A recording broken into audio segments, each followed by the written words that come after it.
Hello and welcome back to another episode of Fully Booked, the Hidden Gems author podcast in which Craig Touch and myself, Roland Hume, get to chat some of the interesting figures and leading lights in this crazy industry of writing and self-publishing. And today we are delighted to have a very special guest. She is Golden Angel, an author of Kinky Hot Romance, and she is here to talk to us today about how to get the most out of your backlist, which is a very, very exciting and interesting topic for us authors. So we are so excited to have you, Golden Angel. How are you doing today? Hi, I'm so good. Thank you for having me. I'm excited to be here. I love hidden gems, so. Well, it is our pleasure indeed. And of course, we wouldn't be here without the man himself, Craig Touch, the owner and founder of Hidden Gems and an author himself. How are you doing today, Craig? Doing great, Roland. Thanks, and welcome, Golden Angel. We wanted to talk to you about, well, I mean, first of all, you have a really popular TikTok channel where you have close to 20,000 followers, which is, I mean, to me, it's impressive. I don't know. I'm not a huge TikTok user, so I don't know like what the normal numbers are, but 20,000 of anything sounds like a lot to me. So, and then, so, you send out stuff, you post stuff on there towards readers, but also towards authors.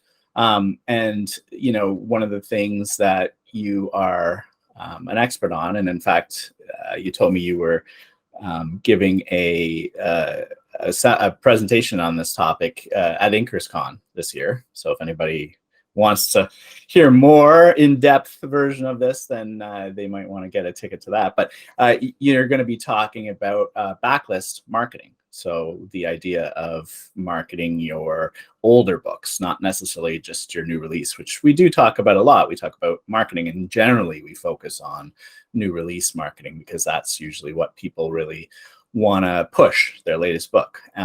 But there are differences between marketing your latest release versus marketing your backlist. And so you're going to give us some ideas about what all those differences are and how to maximize them all and all that fun stuff, right? So yes.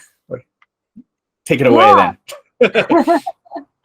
So I have been self-publishing, and I've got a couple with Trad Pubs and a couple with small publishers since 2012. And so I have a pretty extensive backlist at this point. And one of the things that I always struggled with was marketing my front list. Especially because I write in series, and a lot of readers, not all of them, but a lot of them don't really like to jump in the middle of a series. And my series tend to be fairly long. I have one series, it's 9 books. I've got a couple others that are 5 or 4 books long, and then only a few that are 3 books. And I found that for me, what was most effective with promoting my new releases was actually promoting an older book in the series. And, it does have to be said when you're doing something like that, the series needs to have good read through. You have to know that if someone picks up book 1, that they are going to continue to read and keep on going through books 2, 3, 4. I've got my 5th book in a series coming out next month. And so, I need to know that they're going to make it through those first 4 books in order to make the series worth it. And I do a little bit of marketing for my new releases. It's not my forte. At this point, I have a lot more experience marketing my backlist books. So if you're going to do that, then the series kind of has to be standalone. Each book has to be standalone, or do they need to start at book 1?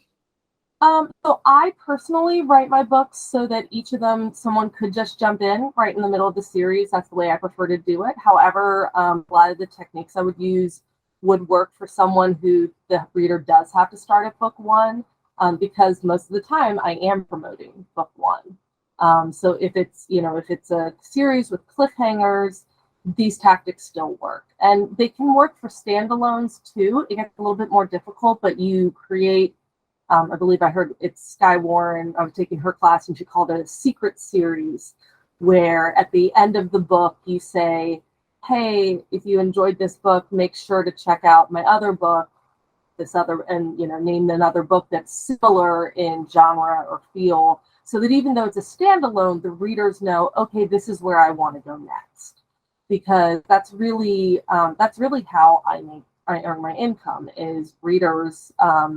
A lot of my first in series are free, or they are discounted slightly. My newer series, the first book is discounted slightly from the rest of the series.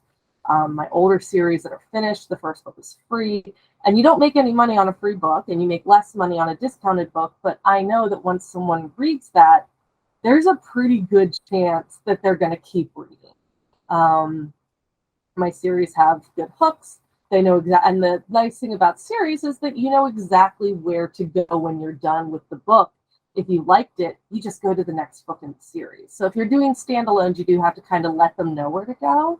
And if you're doing series, whether it's a standalone within a series or it's a series about the same people that's got cliffhangers and a continuous storyline, the readers still know where to go. And for me, that's really important to how I market, especially because I do make good use of freebies and sales when I'm doing this, which I use Hidden Gems for. So, so one question I have then is, you're saying that it works best in a series if you have strong read through, which makes sense. And we've talked about that before about, sending people to book one so that you can sell through the rest of the series. But, one of the challenges is always, how do you know how good your read through is? So different authors have different ways of determining that. How do you determine, how good your read through is for a series? So I use my income and also like just the book sales figures. I took a class for Sky Warren's ad class, and she has it set up. But anyone could do this, where you make an Excel spreadsheet and put in the formulas. And I am not great at formulas, so I would not be the one to tell you how to do it, but it is possible to put in the formulas to calculate so that you can see the percentages of like, okay, this many people downloaded book one, and then this many people read book two, and then this many people read book three. And if you put in that information for a set amount of time, you can actually see the percentages of your read through from book one to book two to book three to book four, and you can see, okay, with the free books, more people download than read through. Like if I'm looking at my numbers, like percentages from the free book to a paid book versus the percentages from like my paid book to my paid book, the numbers seem like very, very different. So like for me, good read through on a free book from the free book one to book two is usually, I aim for more than 3%, and I usually get around 5%. Sometimes I get as much as 7%. But I am also constantly pushing the freebies. I have a schedule that I put together every year. I have right now I have I've got 5 free books right now, but I'm only like focusing on promoting 3 of them. And so what I do is I've got the year divided into 4-month sections, and for 4 months I spend I put the one freebie into 2 paid newsletters every month. So newsletters like Hidden Gems in their freebie spot, Free Booksy, BookBub if I can get it, Dango Books. Like there's a million of them out there, and so I'll test new ones. I'll try out new ones, and I put that freebie into 2 paid newsletters every month for 4 months, and then I move on to the second freebie, and I put that freebie into 2 paid newsletters every month for the next 4 months, and then so on for the last 4 months of the year. And I think what I've heard from a lot of authors that do free, well, actually, I've heard it from readers even, that for free books, a lot of them, they're almost like collectors more than readers. They download, they see all these free books and they download them. They don't necessarily even read them. So it's almost like it skews your read through, because they might not even have read the book that they downloaded, that free book, right? And so that's why, to me, like, I'm like, all right, I got a 5% read through.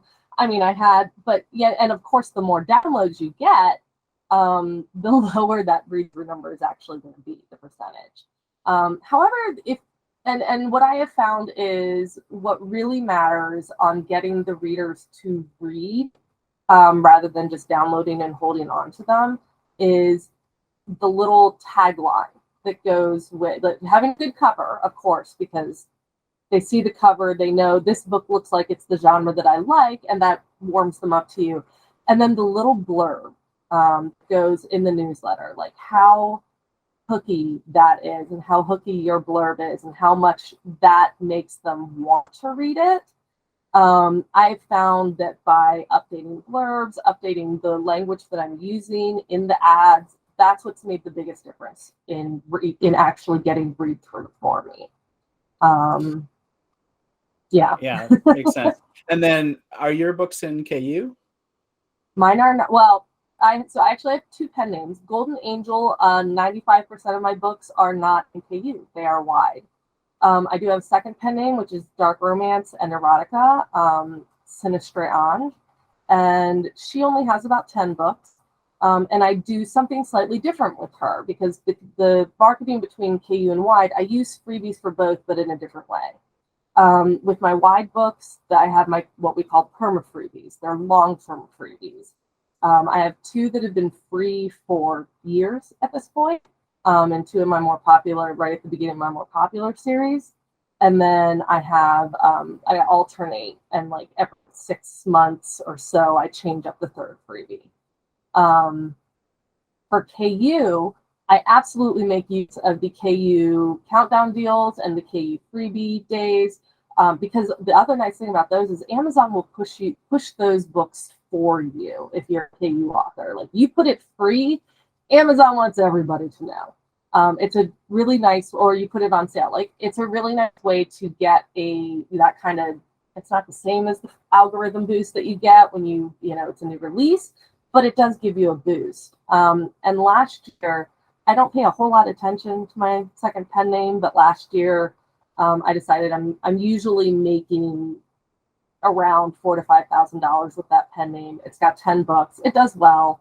And last year I was like, but I didn't market it. And last year I decided, you know what? I never market it. This thing is all backlist now. I have one new release coming out in October, and that's it. And I didn't have any new releases the year before. Let me see if I can put my money where my mouth is and market this effectively and turn her into a 5-figure author, which is what I did by October, just by actually using my Kindle freebies and countdown days, popping it. I would do the 5-day freebie run. I only did 4 of them last year, and I popped them into Hidden Gems and Freebooksy and Fussy Librarian. Just about every time. And those were the 3 main ones that I used. And then I think I did get, there's a romance author named Zoe York who does a kind of massive cross-promotional opportunity for authors, where we're just all putting we give our free books to her, we give her the links, and she puts them up on a website, and then we all promote it to all our readers. And it's this big cross promotional. So anytime you can do newsletter swaps or anything like that with other authors who are in your genre, especially if you have a freebie, and because you know that's a warm audience. That's an audience that if they're in your genre, they already like someone's books that are like yours. And then, hey, there's a chance to try it out for free, a different author, but you'll probably like it if you like my books. And it's when you can get that kind of cross promotion going on, it's really, it's almost as good as having a reader tell their friend, hey, you should read this book. Oh, for sure. I mean, word of mouth is one of the strongest things. And, all those people, all the authors that do that kind of cross promotioning, it's free. I mean, maybe sometimes they're charging each other, but most of the time it's just a swap, right? Yeah. You put mine in yours, I'll put yours in mine. And have you ever tried using attribution tags to track your read through? Because that can be another way to find out if there's read through, although only for Amazon. Yeah, I've done a little bit with it. I haven't done anything with the new Amazon attribution tags yet. That's one of those things where I'm like, all right, I need to sit down and actually dig into this and figure out using them because I do think they'd be really, really helpful. I am really big into data. What matters more to me usually is not so much where it's coming from, because I can track that fairly well anyway, because I'm so into tracking my daily numbers and tracking my monthly numbers. And so I know the average amount of downloads that I get per day on any of my perma freebies. So I can really see the effect that a newsletter, like what each paid newsletter, I can see how effective each of them are. I can compare them to each other because I know how many more downloads I'm getting on a day when I use that than I would on an average day.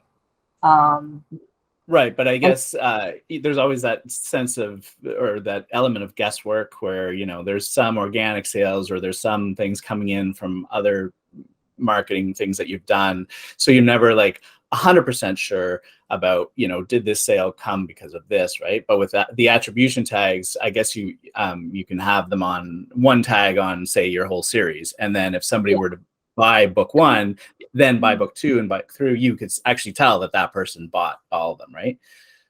I'm not sure if you'd be able to tell as they went through, actually.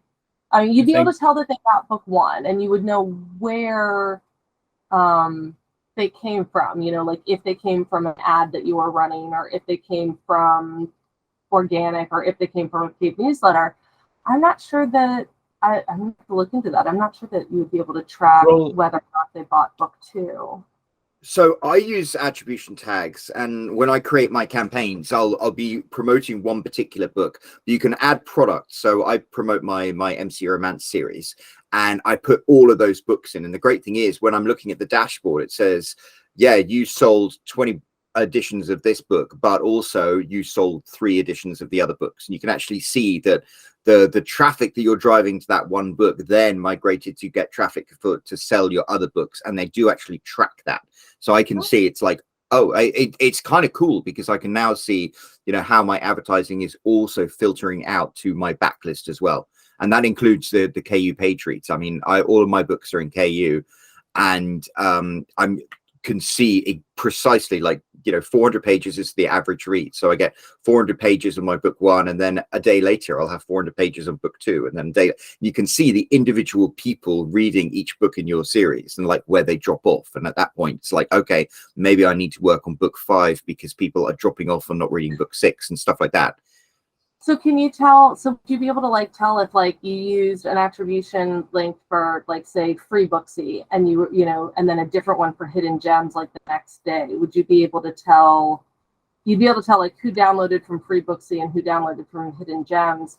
But would you be able to tell like if these people from free Booksy went on to book 2 and these people from hidden gems went on to book 2, or would it all be kind of wrapped in together? No, in theory, you could absolutely do that. I don't know if free Booksy will let you use an attribution tag rather than just a straight URL. But with my Facebook ads, I use attribution tags, and I can run 2 campaigns, and I can tell exactly what read through and who bought books with one campaign. And then I have a different attribution tag, which will track that. So you can isolate which ones work and which ones are getting the most sales and which ones aren't. So I was advertising 2 books, and one of them I was getting like 50% return, which wasn't ideal. And then the other one I was getting like 200% return. So you can actually then, shut one down and exploit the other one. Oh, shoot. I'm going to have to move this up my list.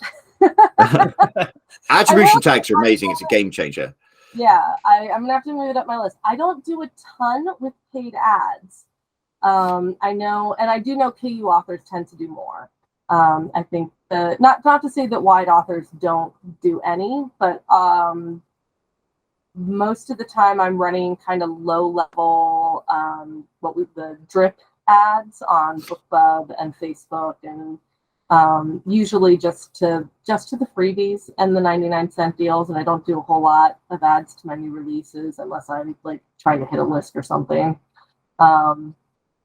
But I think your technique has a lot of value to it because, yeah, you can pay your money, but you would normally only get, the most 100% return then. Whereas, okay, you can't necessarily keep repeating the newsletters and things that you like in the same way that you would advertising, but you get a much more bang for your buck when you actually do that. Yeah, and honestly, ads have such a learning curve towards them, and that's why I still feel like I'm still learning. I don't feel very confident with them. Whereas one of the nice things about like the paid newsletters and the swapping with other authors and just, putting stuff on TikTok and stuff like that it's much more assured return on investment. Like, and it's also a really good way to test things like your cover and your blurb. Like if I put a free book in a paid newsletter and I don't see a bump, or I see a very, very small bump in a newsletter that I've gotten like a big bump before and in the past, I go, okay, what's wrong with my cover? What's wrong with that blurb? What didn't hit? And then one of the things I did for a series that was not doing very well, it would make a few $100s a year, basically. And there's 3 books and no one was touching it. And I was like, this series doesn't sell. This series doesn't sell. And last year I said, you know what? I don't do any of the marketing things that I tell other people to do. I've done none of them for this series. So let me try it out and see if this series can sell. So I made the first book free. I put it into my freebie newsletter rotation. I even managed to get a book club on the box set. I started because I finally submitted it for book clubs, which I hadn't been doing. And last year I had like a 300% increase on its income, which still translated, it wasn't enough for me to continue putting any like ad money, cost per click ad money towards it. But it saw a substantial increase just by making the first book free and promoting it. Which is what I always told other people to do. And I was like, well, I probably could have been making more money on this series for a while if I'd been doing these.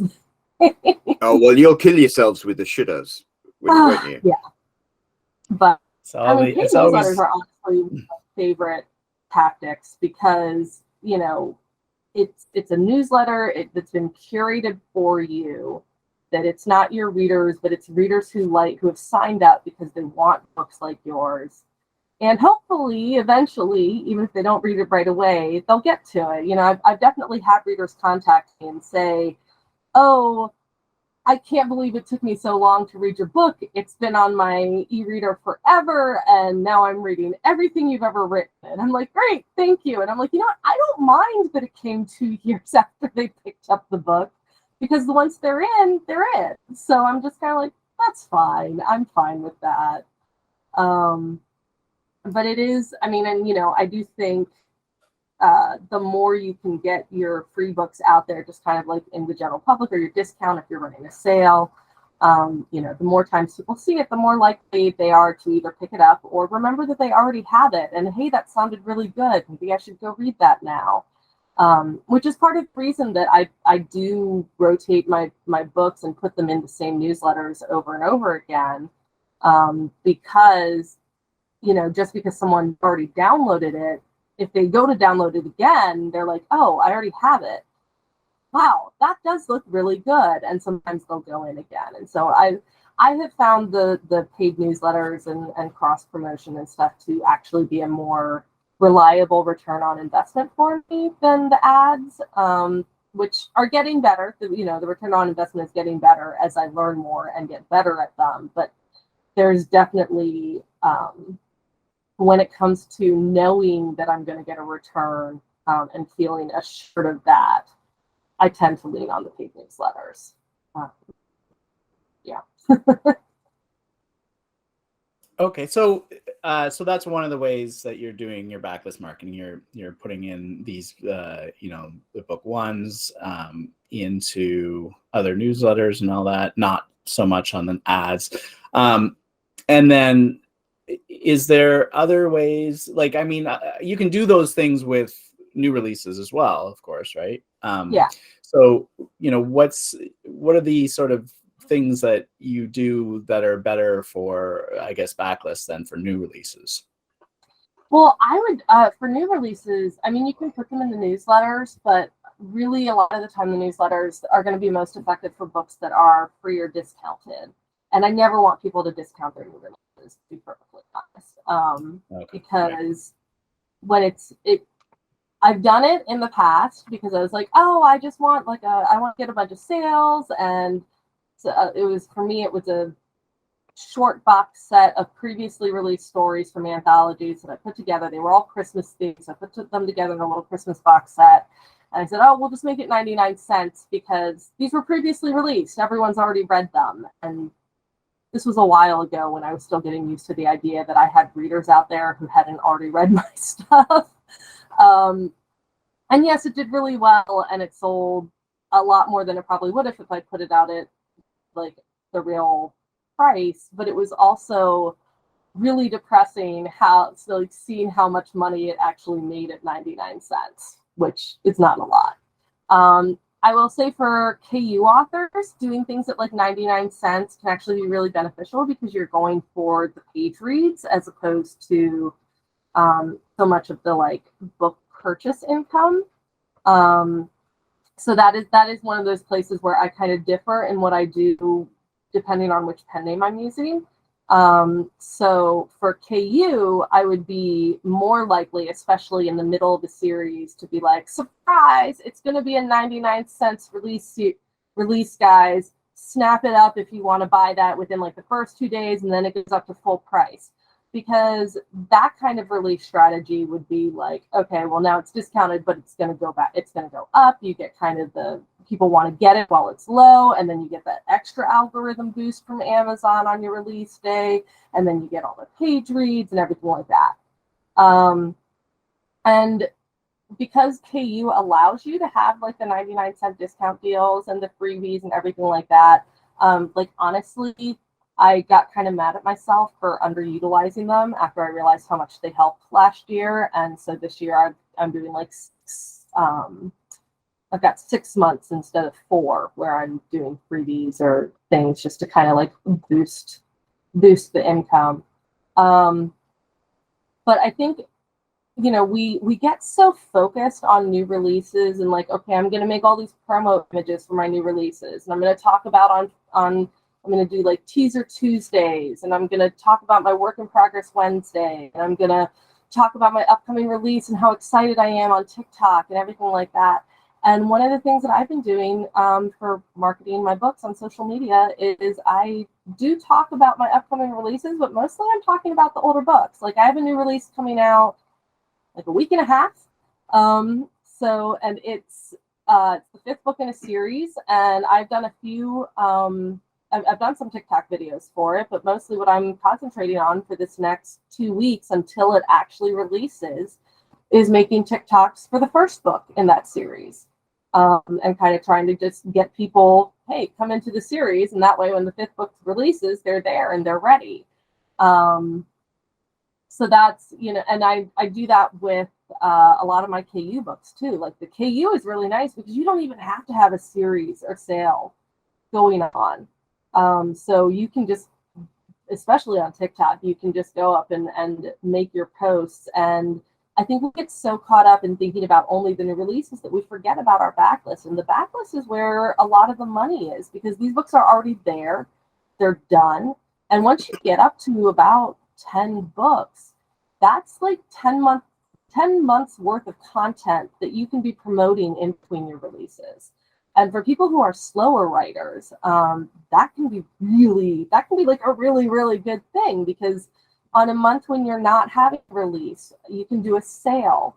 You can just spend all month talking about how much you love that book. One thing that I do on my Facebook and that I'm trying to spread out to some of my other things because I've started really seeing how effective that is Throwback Thursday, where I just talk about an old book. And it's really effective on social media, especially in my Facebook group, where I have a bunch of readers. And I have such a big backlist that not all of them have read all of the books that I have. So I'll just get on. I'll say, hey, Throwback Thursday to this old book.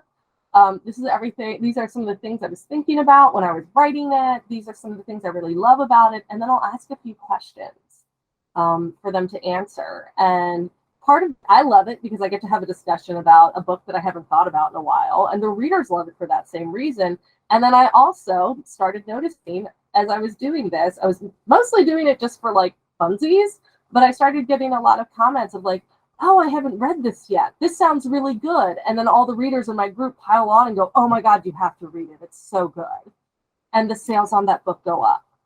And I think I know I forget a lot that just because someone has read 1 or 2 of my books, or maybe even 1 or 2 of my series, that doesn't mean they've read everything.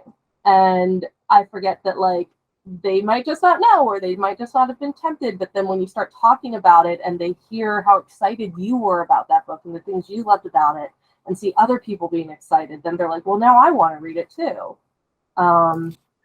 Yeah, that's a good point. I think a lot of readers or a lot of authors do that, where they assume, you build your list and it's a list of fans, and so you assume that they are fans, so they've read a lot of your books, all of your books, and so then when you're promoting a book, you're kind of like, well, it only makes sense to really talk about my new one to my list because they've already read all the other ones. But as you're saying, like, maybe they haven't, and I guess especially on a site where I'm more of a social site than a newsletter necessarily, you might get that sort of interaction where the other readers are like, oh yeah, I really love that book, which then helps even more, as opposed to sort of the one-sided nature of a newsletter where you're saying, here's the book, and then that's the only thing they'll ever hear, right?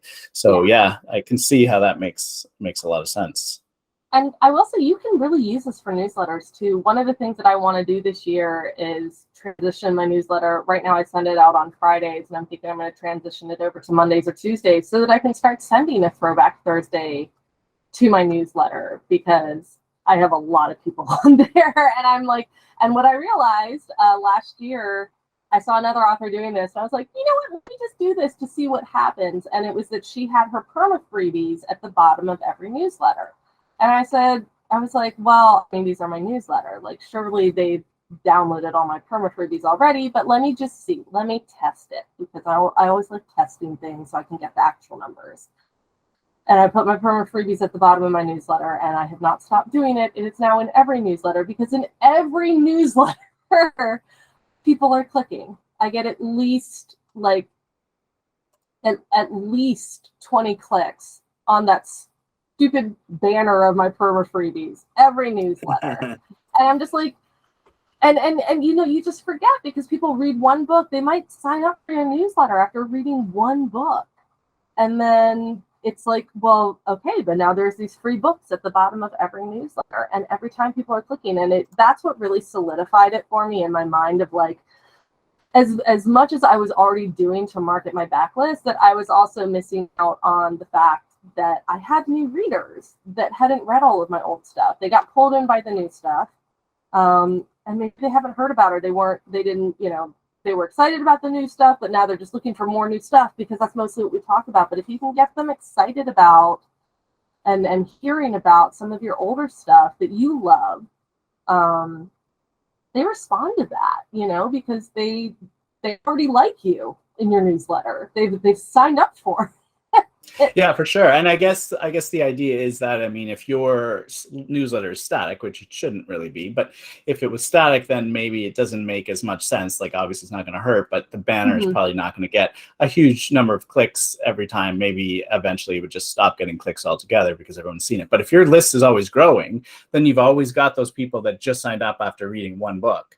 And now they get this and they're like, oh yeah, and this is the first newsletter for them, or the second newsletter for them. And then they notice that thing, and then they all of a sudden they go click, and you're getting 20 more sales. So it doesn't hurt to include that stuff. And the people that already read it, they'll just ignore that banner. Yeah.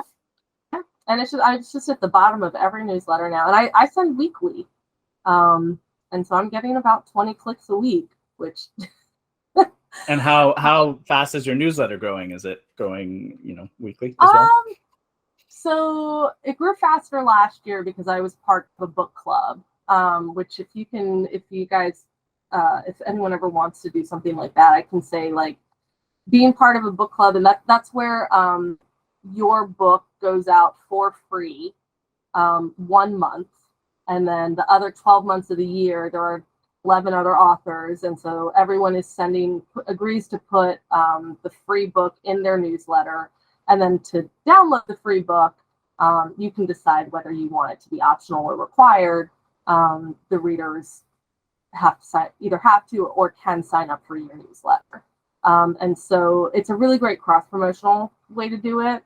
It does need an organizer to decide whose book is going out each month, and to make, to send the link to everyone and everything like that. And sometimes people will do it so it's, you're actually signing up for the book club, And so instead of choosing to sign up for each, and like if you definitely want to download a book, you just sign up for the book club, and the organizer will then, they're agreeing to have their email sent to everyone, all the authors of the book club that year. And so the organizer then has a little bit more work to do in sending the book out, the newsletter, the addresses, the mailing addresses out to the authors who are part of the book club for that year.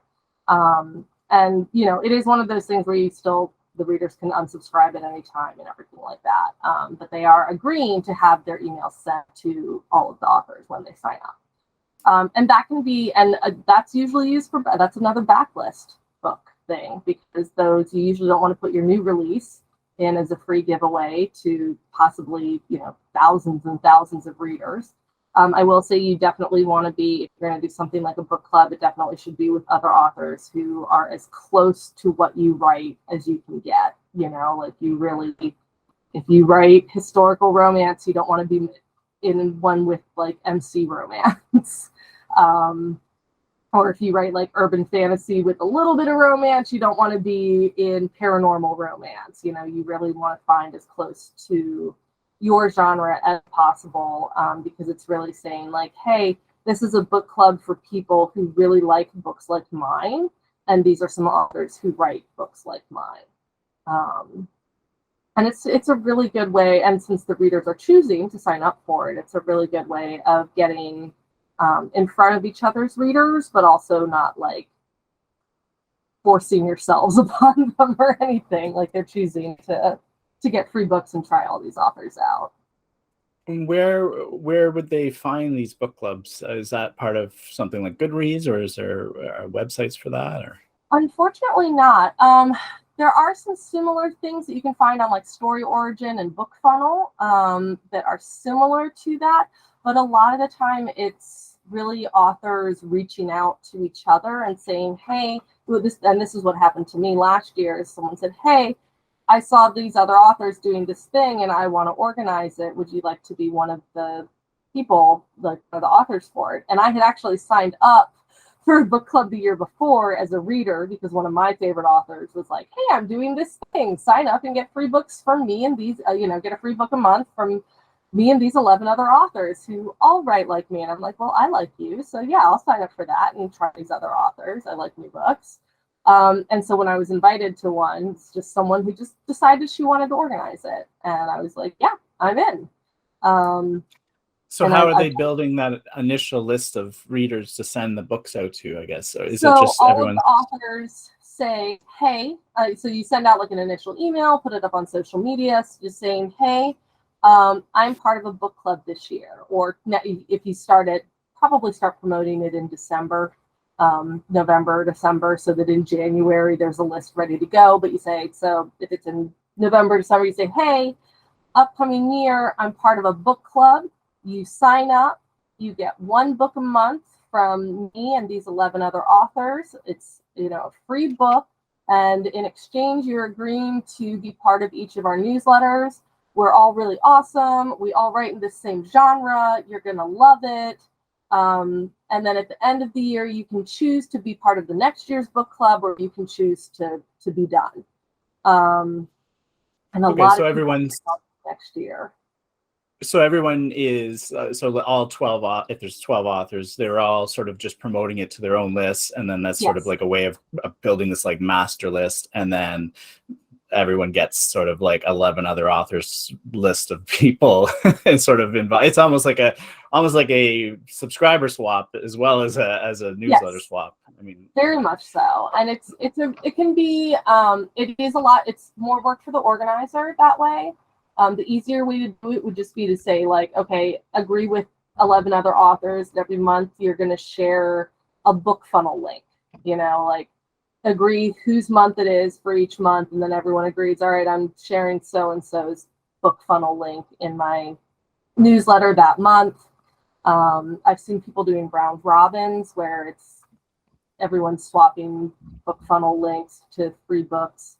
And in their newsletters, and that makes it a little bit easier organizationally. But I do think the book clubs work the best, where you have the master list, and the master list grows throughout the year because people keep signing up for it, because you put the book, you know, say Golden Angels book is in January, you know, download Bondage Buddies by Golden Angel for January. That goes out to all 12 newsletters, and some of the people who missed the November and December sign-up stuff because they weren't part of the newsletter, or they just missed it somehow, go, oh, it's a book club, I can sign up. And there's people signing up throughout the year. And then usually in December, like right at the end of the month, they'll send all of the books from the whole year, so that anyone who like signed up halfway through the year can still get the books from earlier in the year.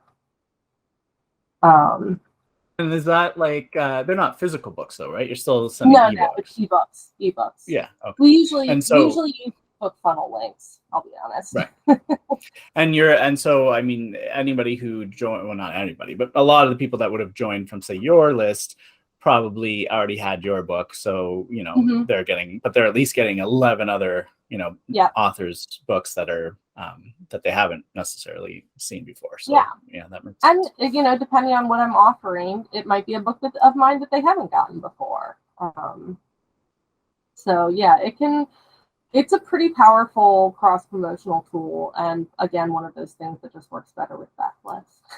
Yeah, no, I can see that. And so the books are, you're sending them free, but are they generally ones that are not free? That's the main thing, is that they're not free normally. And so it's a big deal that you're getting it for free that month. I do know there's one that I was a part of where most of the authors who did it were normally KU authors, and they had to take turns taking their books out of KU, like scheduling it to take it out of KU for the time period so that they could offer it for free. But they did it, and they all said that they felt it was worth it. So they picked up new readers that way. But it is one of those things where I would really delineate, like if you're trying to organize one or someone asks you to be a part of one, really try to make sure that you're as close to the other authors as possible. So like if I were doing it for my KU pen name, I would want the other authors in it to be KU, because that's where their lists, you know, their readership is all going to be, for the most part, KU. And when I do it as Golden Angel, I want to make sure that the other authors in it are wide, because that's where most of my readers come from. And I do have a few books in KU, and I can fairly definitively say that I don't get a lot of readers crossing over from my KU books into purchasing my wide books. There's some, but it's not really worthwhile enough if I was like the only, or if there are only one or two wide authors doing a newsletter swap, and everyone else was KU. I wouldn't feel like it was a good fit for me. Right. That makes yeah. That's a good thing that I haven't really heard much about, is that book club idea, and it really does make more sense to do it with an older book, and especially if you have a series, like that's a great way to sort of introduce people to your series and then hopefully get that read through, right? First or second book, really, especially if the first book's already free. Give the second book away for free in the book club, and then they can go back, grab the first book. They've got 2 free books, and usually at that point you've got them pretty well hooked. Yeah, good series. Sure. They're like, well, I've got 2 books, might as well keep going. Are there any other things that we've missed that we didn't talk about, where good ways to advertise or market your backlist, or have we covered everything? I think so. I mean, for me, the biggest thing was the mindset shift of moving from focusing on the new releases to remembering that I had all these other books that I could market, and really setting up the schedule for myself for when I was putting, last year I would put, you know, a free book into one newsletter every month. This year I'm doing a little better, so I said, you know what, this is worth the investment to me. I'm going to put a free book in 2 newsletters every month. And I think that having kind of that steadiness, and whether you're in wide or KU, like if you're in KU, setting up your, and the nice thing about this is because even if you're someone who doesn't do pre-orders, you can't do deadlines. You can't, like, having a deadline just kills all your creativity. You can still market your backlist. And whether you're KU or wide, you just say, all right, I can, I want a plan, and I can make a plan for this year so that no matter when my book's release, I still have, one thing going on every month to market my backlist, whether it's making a book free, either for the whole month or for 5 days, because that's what KU allows. If it's putting a book on sale, again, wide or free, it works pretty much just as well. And having an event around that. With KU, I've seen authors do, and I've done this wide, and it worked, but I was very lucky that it worked. I don't know that it would always work. And I've only done it once, but where you put like the entire series on sale. For KU, that can work really, really well, because again, you're going for page reads, but you get to say full series sale. And just kind of using the things that I find the most reliable, which are the newsletter swaps and paid newsletters and social media, letting people know what's going on with your books, and just kind of trying to keep things steadier. Because for me, that was probably the scariest part about becoming an author, was the fact that the income isn't super stable. And I have found that by doing sales and freebies and promoting those and promoting my backlist, and especially as a wide author, because the non-Amazon sites actually do reward just having books available. It's a much steadier income that I can rely on. And then the new releases are, of course, a nice boost. But in the meantime, I just kind of tend to rely on, these are my free books. I know that people will get these books and they'll move into my series. And trying to keep my marketing for my backlist steady, so that my backlist income remains steady. That's where it starts to become so much easier, isn't it? When you have a big backlist that can hopefully support you, so you don't have to keep churning out books, because that's not good for the readers, and that's not good for you as an author. Yeah, and I'm not a fast writer. I mean, I release more. I manage to release fairly frequently, but for me, like when I look at like some KU authors putting out a book a month, and I'm like, I can't do that. And I know that. So for me, it became very important to market my backlist, because my new releases are not coming out on a timetable that I think would support me if that was all I was focusing on.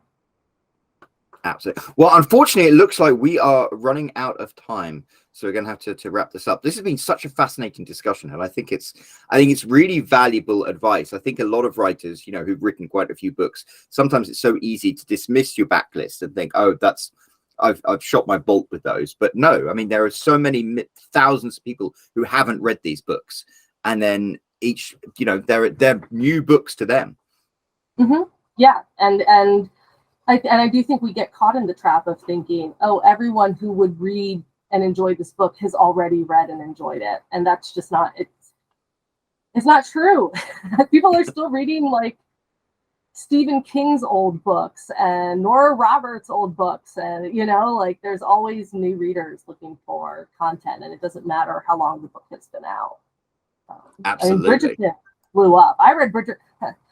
Very hipster. I read Bridgerton years ago, and all of a sudden it blew up. And I don't know if Julia Quinn ever thought, oh, well, everyone who's ever going to read Bridgerton has already read it. I've moved on to a new series. But clearly, everyone who has ever read Bridgerton did not read it when the series finished. They didn't read it until years later when it got the TV show. And now everyone's reading it, So you don't know. You never know what can happen with an old series.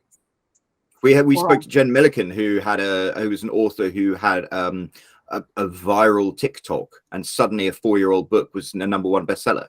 And it's like Ruby Dixon and Ice Planet Barbarians, Colleen Hoover's old books. Like you can't tell. But if you aren't talking about them, you also might never get to find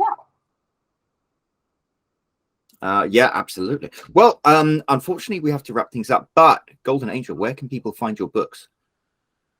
So Golden Angels books are on Amazon, Kobo, Apple, Google Play, just about anywhere you can, Barnes & Noble, just about anywhere you can buy books. And my website is www.goldenangelromance.com.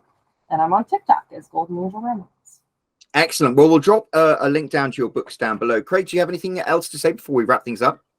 I mean, I agree. It was fascinating. I think there's a lot of really good ideas here, and I totally agree that you have to really think about your backlist as product that is still completely viable, right? It's you didn't write it one time and make your money, and then now it's no longer useful. It's something that you can, as you build more and more books, you should be making more and more money. They're obviously gonna, over time probably make less, but that's fine, right? Because you're gonna have more and more books, and your income should continue to grow. So definitely they should not be ignored. So it's very important to know how to properly utilize them.